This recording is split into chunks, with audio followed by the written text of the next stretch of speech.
Ini hasil dedaknya ya tadi, jadi dari sekam dari penggilingan padi besar itu yang masih kasar, setelah kita giling menggunakan saringan 1,5 ini ya, saringannya 1,5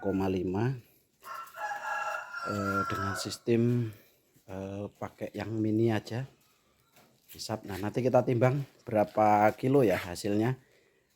Kecepatannya tadi emang tadi kurang maksimal ya. Oke, kita timbang ya.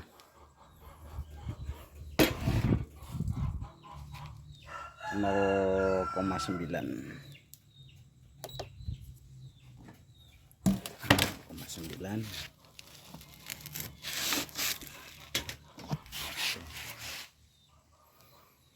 Jadi 4 menit ya, 4 menit 9 kilo, 9,24.